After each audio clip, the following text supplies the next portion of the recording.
Number 3 is that I think we have the wrong focus a lot of times in our families.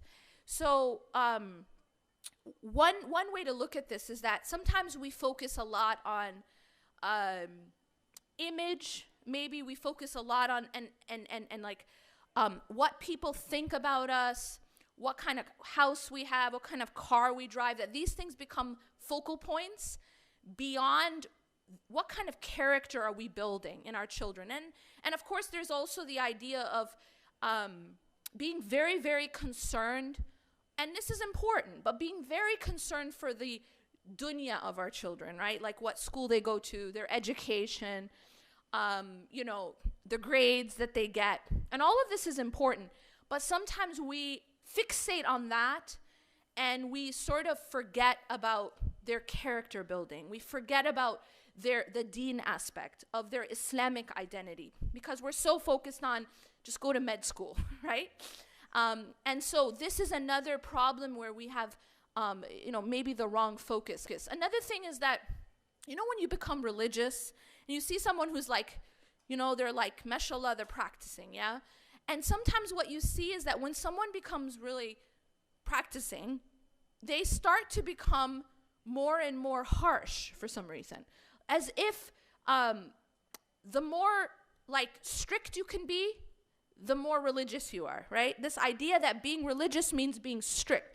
And then who gets the brunt of the strictness? The family, right? So it's kind of like, okay, this is how I'm going to be religious, is I'm going to be really mean to my family. That's not what it means to be religious, right? Because the Prophet ﷺ says, خَيْرُكُمْ خَيْرُكُمْ لِأَهْلِهِ, that the best of you are the best to your families, to their families, or to their wives. And so what this criteria tells us is that if you want to know if you're growing in deen, look at how you are with your family. That's the criteria given to us by the Prophet ﷺ.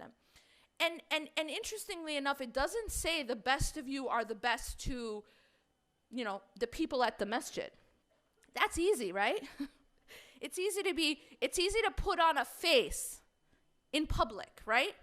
It's easy to be polite at the grocery store, right? But it's harder to be good with your family. Why? Because no one sees that, right? That's not in the public sphere. And second, it's very easy to take family for granted. And so the Prophet ﷺ is telling us that the actual criteria is how are you in private with your family? And so the best of you are the ones who are the best with their families, not just the ones who are best in public. And sometimes I think we have this wrong focus where we might be really, really nice with everyone outside. We give everyone outside our best, but then we kind of save the scraps for our family, right? You know what I mean? It's like you held it in all day at work with your boss, and then you just take it out on your family, right?